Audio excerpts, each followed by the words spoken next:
As most things happen around here, Gail Choboth, my associate director, also known as Madame, comes to me and pitches me these ideas of things that she wants to do because she has these fantastic and beautiful ideas for scenery and costumes. So she pitched that idea to me of Beauty and the Beast several years ago, and I just went, I don't know. There's no music, there's no... So then she's very tricky, and then what she does is she shows me designs.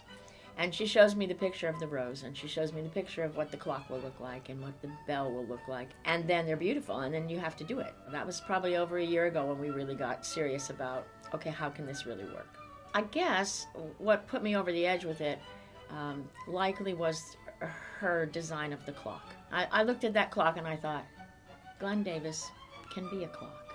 I want to choreograph him and watch him be the clock.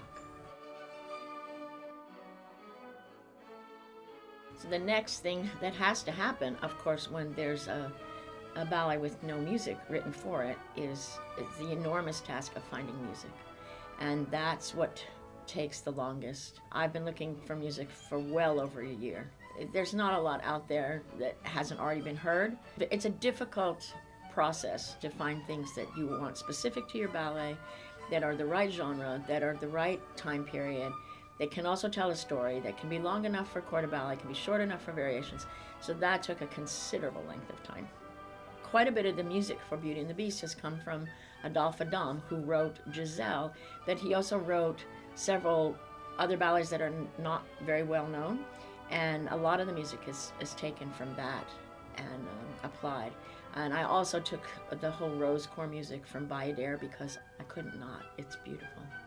Once I find large chunks of music, the next step is to cut them down and to put them into scenes, specific time frames that tell the story. We also knew we wanted narration, so there's writing the narration. Where is the narration placed in the music? We also wanted some special effects, we wanted some growling. And then it was off to the sound studio. Once you're back from the sound studio and you've got a score, then the choreography for me is then easy. The music tells me what to do. So yeah, we were off and running. Once we get up and running and we have our music picked, the next step usually is to fit those dancers into the score. There were specific dancers I had in my mind while I listened to the music. For example, there's the Persian rug variation. I heard the music and I immediately thought, if Adrienne Pelletier is available, we will do this piece of music. And if she's not, it's not going in the ballet. Luckily, she was available. That music said to me, Adrienne. The other piece of music that stands out to me is when I saw the harpsichord design for the costume. We decided that she would be playing the harpsichord, tutu, and she would be reading her music. That specifically said to me, Emma Davis and Emily Stiniford, because these are two dancers that are able to technically do what I wanted it to do. Harpsichord music is very complex, but it was also going to be very funny. So I needed them.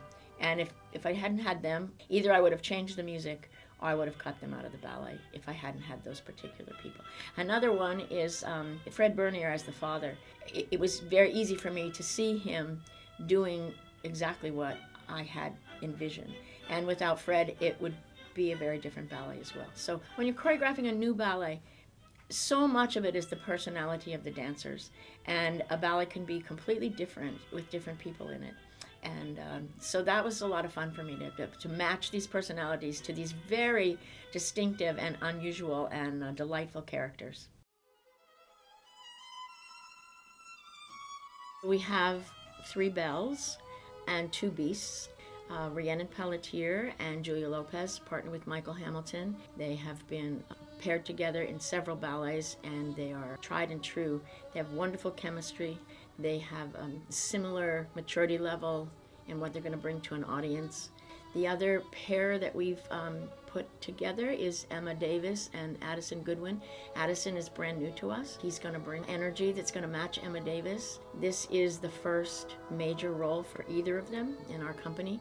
So they're going to bring that sort of freshness and ingenue energy that is going to be interesting to people to see. I think whenever you come to the ballet, you're going to be very happy to see any of these partnerships. Some of the costumes are elaborate, and some of them are not human. So there's restrictions with the costumes in what some movements can be. However, to me, that is the challenge and the fun of doing the choreography, because as well as restrictive, it's also lending itself to movements that will be very entertaining and very funny. And it almost makes the choreographer easier for me, because obviously a clock is going to move in a certain way, and a wardrobe is going to open and close her drawers, and it's going to tell you what to do. So that was a lot of fun. So restrictive in what maybe the movements can be, but liberating in the freedom that you have to be creative. When you're doing a story ballet, for example, when I do just a neoclassical ballet, that's it. It's music and it's steps, and I enjoy that very much. The challenge with story ballets is the range of emotion that has to take place. So we have to convey to the audience a story of justice, of sadness, of love, of comic relief. There's some scary parts to this ballet, a little bit. The beast is a little bit scary, not too scary, and the wolves are a little bit scary. Our company is replete with wonderful actors and actresses that I think more than a lot of places. We have a lot of depth to some of the characters and some of the dancers that we have.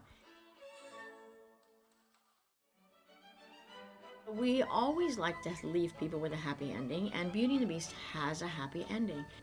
It's what you think. It's what you want. It's when it starts out with Once Upon a Time, it's what you want to end up with is, and they lived happily ever after, and they do.